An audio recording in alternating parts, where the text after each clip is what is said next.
Assalamualaikum warahmatullahi wabarakatuh. Salam sejahtera untuk kita semua. Saya Dr. Meti Ardiana, spesialis jantung pembuluh darah konsultan dari Divisi Prevensi dan Rehabilitasi Kardiovaskular, Departemen Ilmu Penyakit Jantung dan Pembuluh Darah, Fakultas Kedokteran Universitas Airlangga, RSUD Dr. Sutomo Surabaya. Saat ini saya akan menjelaskan tentang bahaya rokok elektrik terhadap sistem kardiovaskular. Mari kita mulai pembahasannya. Apa itu rokok elektrik? Rokok elektrik juga dikenal sebagai vape atau perangkat vaping adalah sistem menghantar nikotin elektronik yang menghasilkan campuran aerosol berisi cairan beraroma dan nikotin yang dihirup oleh pengguna. Rokok elektrik terdiri dari 4 generasi, yaitu generasi 1, Ciga Light, terbuat dari cartomizer, cartridge, dan alat penyemprot dengan baterai bertegangan rendah. Generasi kedua, Pen Style, digunakan oleh pengguna yang lebih berpengalaman dan berukuran lebih besar dengan isi ulang tangki, tidak seperti perangkat generasi pertama dengan tegangan baterai 3 hingga 6 volt. Generasi ketiga, Box Mode, dengan mode yang memiliki baterai berukuran terbesar dengan voltase hingga 8 volt. Generasi keempat, Temperature Control Box Mode, mencakup tangki sub-ohm, yaitu perangkat kumparan alat penyemprotnya memiliki resistensi kurang dari 1 ohm dan mengatur suhu perangkat yang memungkinkan modulasi suhu.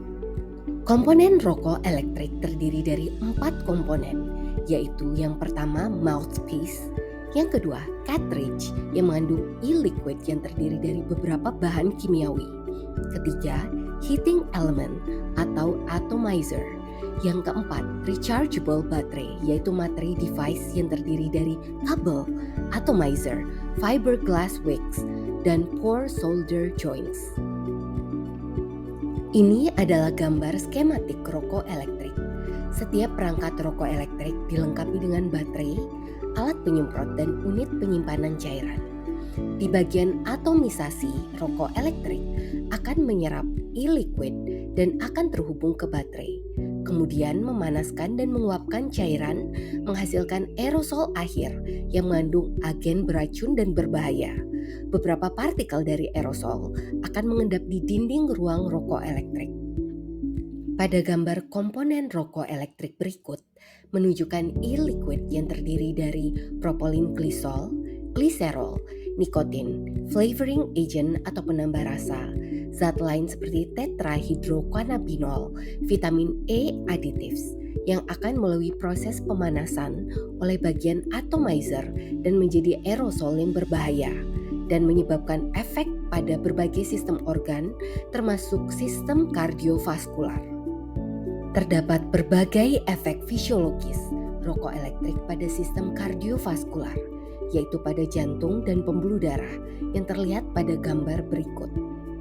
Efek rokok elektrik pada sistem kardiovaskular meliputi jantung dan pembuluh darah. Efek rokok elektrik pada jantung meliputi meningkatkan detak jantung, meningkatkan tekanan arteri sentral, meningkatkan tekanan arteri perifer, meningkatkan peluang yang mengalami MI atau myocard infarct, meningkatkan aktivitas simpatik, meningkatkan aktivasi sumpu splenokardiak, menurunkan aktivitas jantung, menurunkan perkembangan jantung dan sel induk embrio manusia. Sedangkan efek rokok elektrik pada pembuluh darah meliputi meningkatkan kekakuan arteri, meningkatkan kekakuan aorta, meningkatkan aktivasi dan adhesi trombosit, meningkatkan trombogenesis, meningkatkan fungsi trombosit, meningkatkan endotelial progenitor sel dalam pembuluh darah tepi, dan meningkatkan kecepatan puls. Efek potensial inhalasi akrolin pada sistem kardiovaskular. Pada beberapa jurnal juga membahas terkait efek potensial berbagai senyawa kimia pada rokok elektrik. Selain nikotin, rokok elektrik berpotensi mengeluarkan emisi lain dengan unsur berbahaya seperti karbonil, termasuk aldehid seperti akrolin yang dihasilkan oleh degradasi thermal propylene glycol dan gliserol, pelarut yang paling umum digunakan dalam e-liquid. Efeknya meliputi meningkatkan tekanan darah, menyebabkan injuri vaskular, meningkatkan resiko trombosis, menyebabkan disfungsi miokard dan kardiomiopati, meningkatkan risiko aritmia ventrikel, dan mengurangi kontraktilitas kardiak. Efek particulate matter atau PM2,5 pada sistem kardiovaskular. PM2,5 menunjukkan partikel berukuran kurang dari 2,5 mikron dalam diameter. Paparan PM2,5 dari tembakau, lingkungan, dan rokok elektrik berdampak negatif pada sistem kardiovaskular melalui jalur langsung maupun tidak langsung. Pada direct pathway atau jalur langsung, particular matter berukuran 2,5 mikro dapat masuk ke dalam sistem pembuluh darah dan meningkatkan kalsium intraseluler sehingga menyebabkan disfungsi kontraktilitas dan gangguan irama pada jantung. Sedangkan indirect pathway atau efek tidak langsung disebabkan oleh pengendapan PM2,5 di paru-paru dan modulasi sistem saraf otonom yang akan menyebabkan perubahan irama jantung dan dapat menyebabkan pembentukan bekuan darah atau trombosis. Stres oksidatif dipicu oleh kedua jalur dan menginduksi proses inflamasi lokal dan sistemik. Rokok elektrik mengandung senyawa berbahaya seperti flavoring agent, nikotin, derivat propilen glikol, particulate matter, dan logam berat yang dapat menyebabkan arteriosklerosis. Berikut mekanisme dari masing-masing senyawa tersebut. Pada flavoring agent dapat menyebabkan peningkatan ROS atau reactive oxygen species. Pada logam berat dapat meningkatkan ROS, inflamasi vaskular, dan disfungsi endotel. Pada nikotin dapat meningkatkan pelepasan free fatty acid, aktivasi simpatis, dan inflamasi. Pada particulate matter dapat meningkatkan ROS. Pada derivat propylene glikol menyebabkan disfungsi vaskular. Dari masing-masing mekanisme tersebut dapat menyebabkan arteriosklerosis. Selanjutnya, mari kita bahas patogenesis arteriosklerosis yang disebabkan oleh rokok elektrik. Setiap bahan kimiawi memiliki mekanisme molekular berhubungan dengan faktor risiko penyakit kardiovaskular melalui berbagai mekanisme yang akan menyebabkan arteriosklerosis, yaitu 1. Menyebabkan kekakuan pembuluh darah arteri. 2. Gangguan regenerasi endotelial yang menyebabkan disfungsi endotel. 3. Menyebabkan oksidatif stres. 4. Aktivasi TLR9 yang menyebabkan inflamasi. 5. Aktivasi simpatis yang akan berefek pada irama jantung. 6. Peningkatan adhesi sel dan aktivasi platelet. Pada gambar berikut dapat dilihat mekanisme patogenesis arteriosklerosis baik akibat rokok konvensional dan rokok elektrik. Telah dilakukan berbagai penelitian pada hewan coba untuk menilai efek rokok elektrik. Dapat dilihat pada gambar bahwa hasil penelitian menunjukkan di jaringan adiposit, nikotin pada rokok elektrik menghasilkan pelepasan free fatty acid dan adipokin yang menyebabkan aktivasi makrofag dan inflamasi fenotip yang berdampak buruk pada fungsi sistem kardiovaskular. Bukti ini menunjukkan bahwa efek nikotin dan rokok elektrik terhadap asam lemak bebas, adipokin, dan sel inflamasi merupakan modulator kuat pada fisiologi kardiovaskular. Selain karena peningkatan free fatty acid yang disebabkan oleh rokok elektrik, perubahan yang dilaporkan pada jaringan adiposa akibat nikotin memerlukan pemeriksaan lebih lanjut tentang peranan jaringan adiposit pada jantung dan pembuluh darah.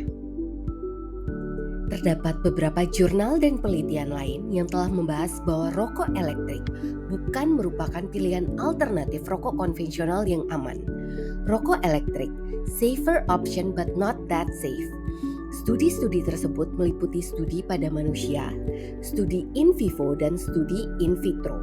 Pada studi pada manusia didapatkan exhaled nitric oxide, didapatkan deteksi senyawa berbahaya dalam urin, peningkatan agresi trombosit, peningkatan aktivasi trombosit, dan kesulitan melakukan aktivitas fisik pada pasien PPOK. Didapatkan stres oksidatif, gangguan fungsi endotel, kekakuan pembuluh darah, efek terhadap tekanan darah, namun tidak didapatkan exhaled carbon monoxide. Pada studi in vivo didapatkan bahwa rokok elektrik dapat menyebabkan lung odem. Terdapat peningkatan ekspresi IL-6, namun tidak didapatkan peningkatan ekspresi IL-1 beta dan TNF-alfa, dan tidak didapatkan aktivitas apoptosis. Sedangkan pada studi in vitro didapatkan penurunan proliferasi dan produksi ROS, tidak ditemukan berkurangnya integritas penghalang epitel, didapatkan penurunan proliferasi dan induksi apoptosis, dan didapatkan sel epitel basal alveolar, peningkatan kematian sel. Secara umum, rokok konvensional dan rokok elektrik sama-sama memiliki efek buruk terhadap kesehatan. Mari kita bahas perbedaan rokok konvensional dan rokok elektrik. Pada rokok konvensional mengandung fix nikotin, mengandung hastar, metanol, dan zat karsinogen, dan dapat menyebabkan komplikasi di berbagai sistem organ. Sedangkan rokok elektrik, level nikotinnya bervariasi, mengandung flavoring agent, heavy metal, nikotin, particulate matter, dan propylene glycol derivate. Untuk rokok elektrik juga dapat menyebabkan berbagai komplikasi dalam berbagai sistem organ, termasuk sistem kardiovaskular. Take home message atau kesimpulan pada video kali ini mengenai bahaya rokok elektrik, efek ke sistem kardiovaskular, dan perbedaan rokok elektrik dengan rokok konvensional. Bahaya rokok elektrik berdasarkan berbagai penelitian terbaru, rokok elektrik tidak bebas emisi seperti yang diyakini sebagian orang, dan rokok elektrik mengeluarkan berbagai bahan kimia yang berpotensi berbahaya dan beracun.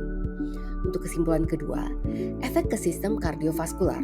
Berbagai penelitian terbaru telah menunjukkan efek buruk rokok elektrik terhadap sistem kardiovaskular. Kesimpulan ketiga, perbedaan rokok elektrik dan rokok konvensional. Penelitian terbaru menunjukkan bahan kimia yang dikeluarkan oleh rokok elektrik mencapai tingkat yang sebanding dengan asap tembakau. Demikian yang saya sampaikan. Saya Dr. Meti Ardiana, spesialis jantung pembuluh darah konsultan, menyampaikan terima kasih telah menonton video ini. Semoga video yang saya berikan dapat berguna. Wassalamualaikum warahmatullahi wabarakatuh.